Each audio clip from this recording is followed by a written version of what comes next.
Night Shift by B.W. Byers, 2233.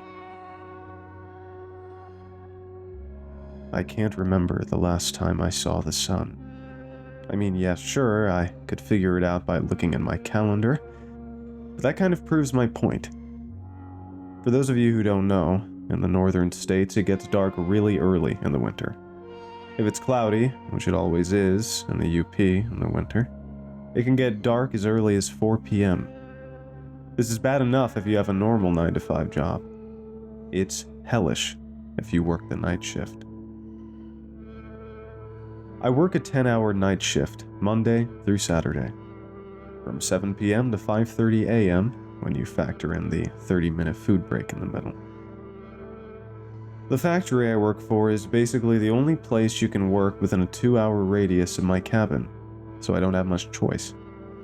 60 hours a week is killer, but the overtime is double time and a half instead of the typical time and a half, so we don't usually complain.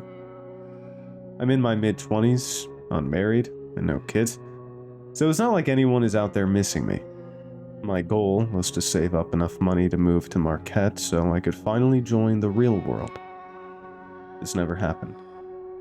Now I'm trapped working the night shift. There are odd things that happen in the dark, when the only light you're used to is LED, artificial light.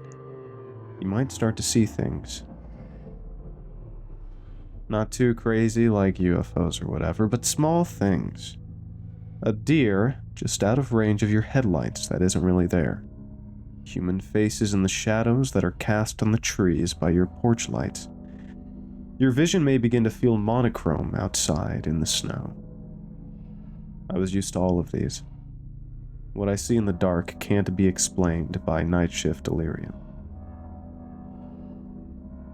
It was January 7th. It was a Saturday. My last shift of the week. I was driving to work, and I hit a deer. As any self-respecting youper would do, I made sure it was dead and threw it in the back of my Chevy. This has happened to me enough to where it doesn't ruin my day. I even had a bumper guard to ensure my safety. That wasn't the weird part. The weird part happened later.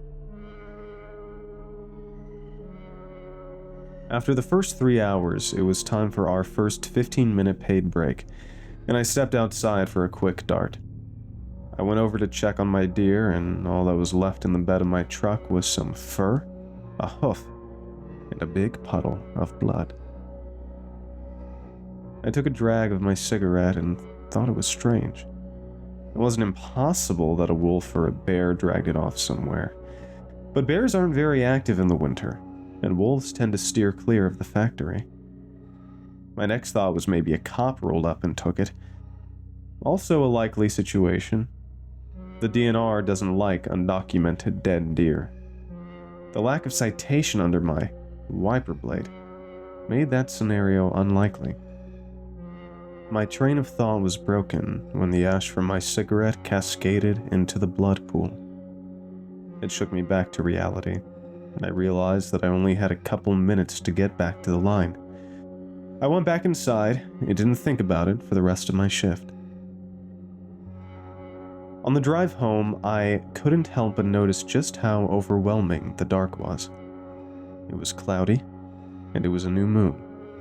On top of that, it was unseasonably foggy. I couldn't see anything past my windshield. I was driving slow, even slower once I got to my road. The road I live on is way off the beaten trail, just a middle-of-nowhere road. The land that isn't lived on is typically used for timber by various lumber companies. It was thick forest until, suddenly and randomly, there would be a massive barren clearing. While I was driving past one of these clearings, the fog broke up and I could have swore I saw someone standing out in the middle. I tried to focus on the figure, but when I looked back, it was gone. I pulled into my driveway and slowly drove down it. The trees felt like they were closing in on me. as if they were massive skeletal hands trying to grab at me.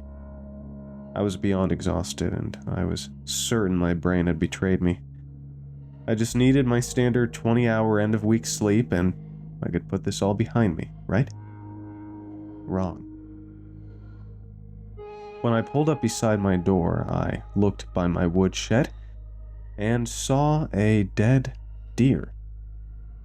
I got out of my truck, pulled out my pistol that I always keep on me because of the dangerous wildlife, and walked over to the deer. Before me laid a deer that had clearly been fed on. The deer was also missing a hoof. As quick as I could without panicking and bolting, I went inside. I locked the door to the wood storage room, locked the main door, and made sure the windows and back door were all closed and locked. I didn't even take the time to turn on the generator. I just started a fire in the wood stove, heated up a can of New England clam chowder for dinner, and went to bed. Other than the low orange glow coming from the little window on the wood stove, it was completely dark. And as I drifted off to sleep, I swear I heard someone trying to open my front door.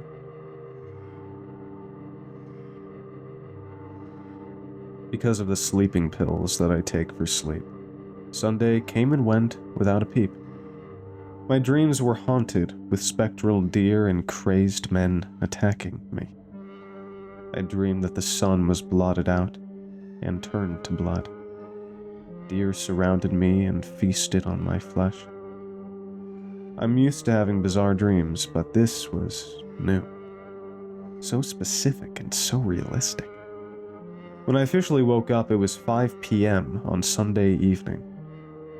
I decided that I was going to call in for my Monday evening through Tuesday morning shift.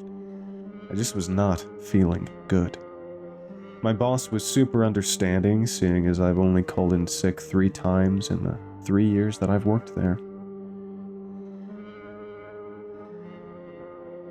The reason I decided to call in was because I'd resolved that I was going to get to the bottom of what was happening, and it would be nice to see the sun for once. However, when Monday morning rolled up, the sun was blotted out. The clouds were so thick and gray that it was an ever-present dusk.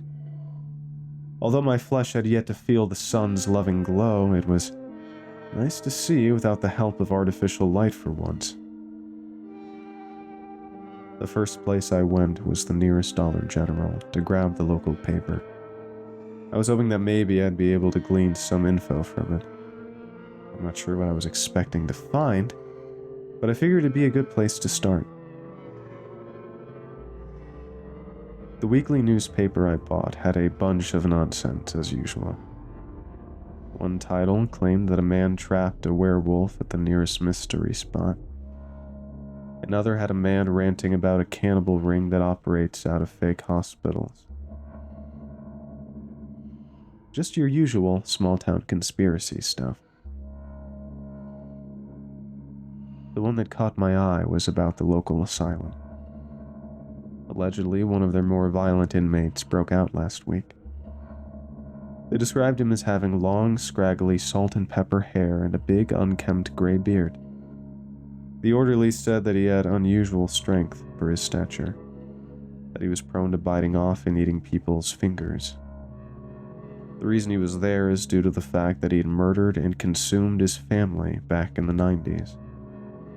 His lawyers managed to get him instituted instead of imprisoned by pleading insanity.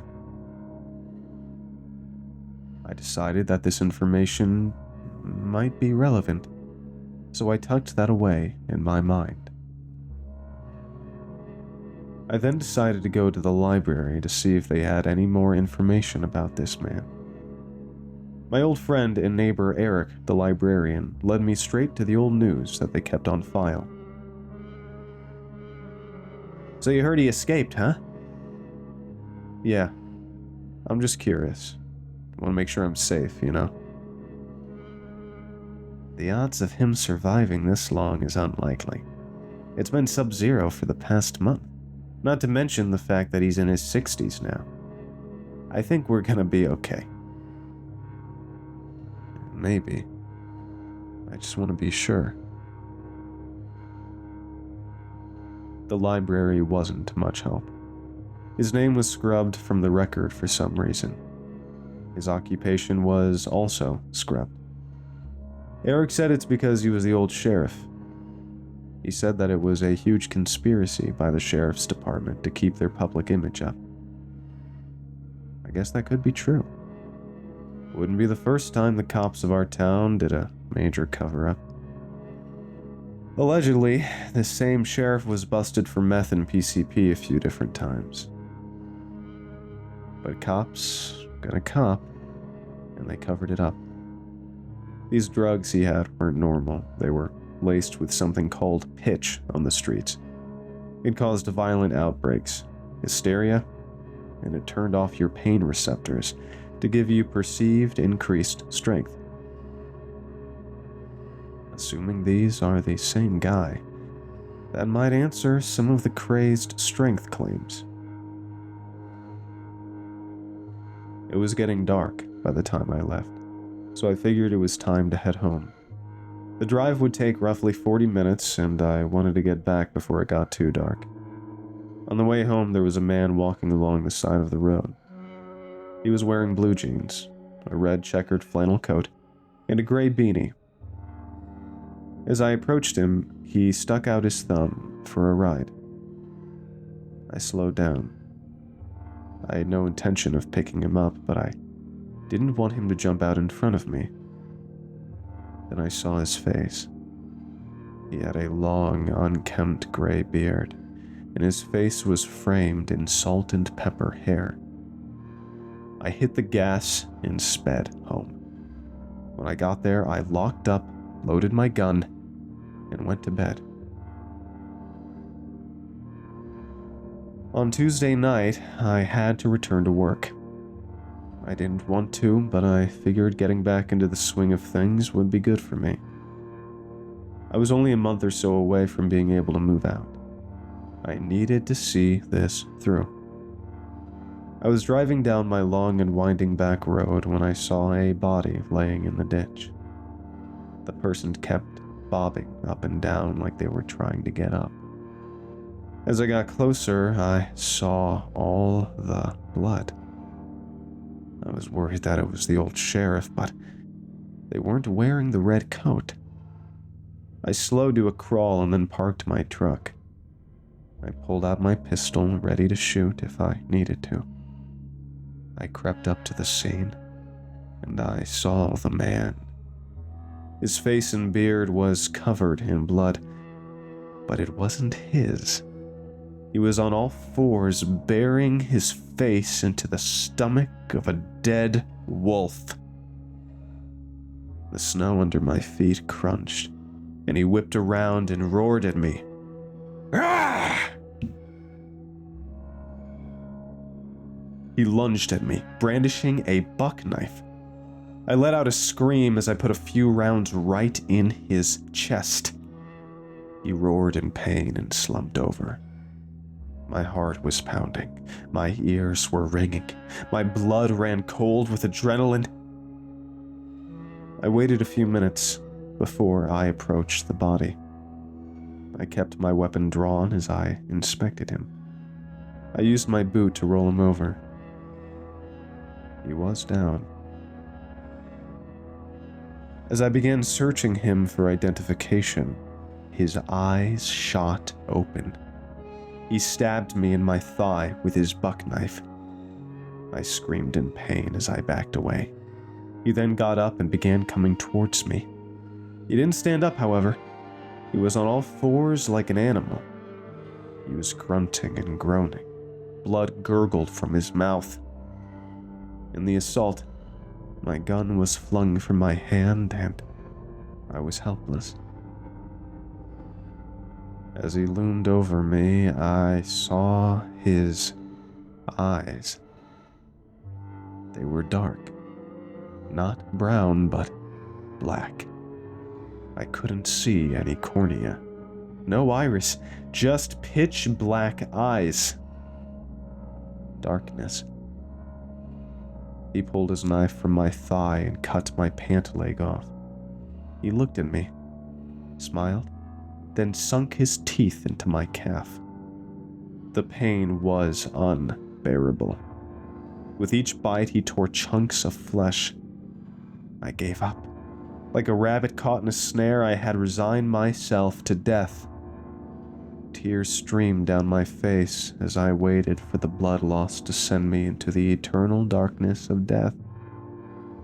Then I heard it. "Hey, get off him!" It was Eric. By some miracle, he was going home from work while I was heading to work and saw the ordeal. Then I heard the gunshots. 5 distinct shots from a pistol. The wild man howled in pain as he ran off into the woods. I looked at him one last time, his bent body illuminated in the moonlight. We locked eyes. He let out a blood-curdling wolf howl, and he bounded away. The next thing I remember is waking up in the hospital. Apparently, Eric drove me to the local hospital, but they then had to airlift me to the big hospital in Marquette. They couldn't save my leg. They had to amputate it from the knee down. I'm now being advised on my prosthetic. I just figured I should tell someone what happened. I just hope the old sheriff, or whoever the wild man is, gets caught. It's been 6 months since the wild man took my leg. Eric keeps me updated on the search. The wild man has killed and consumed 8 people. I haven't gone back there. Not yet. For now, I'll stay in my apartment in Marquette, healing and getting used to the new leg. I'm slowly getting better. I refuse to be out after dark. Every shadow reminds me of the darkness of the wild man. The lights always stay on in my apartment. The only safety I feel is in the light and in the sun when I can see. But every now and then, when the moon is new and the expanse is veiled in clouds, I lay awake in my bed, listening, and I swear I can hear tapping at my window.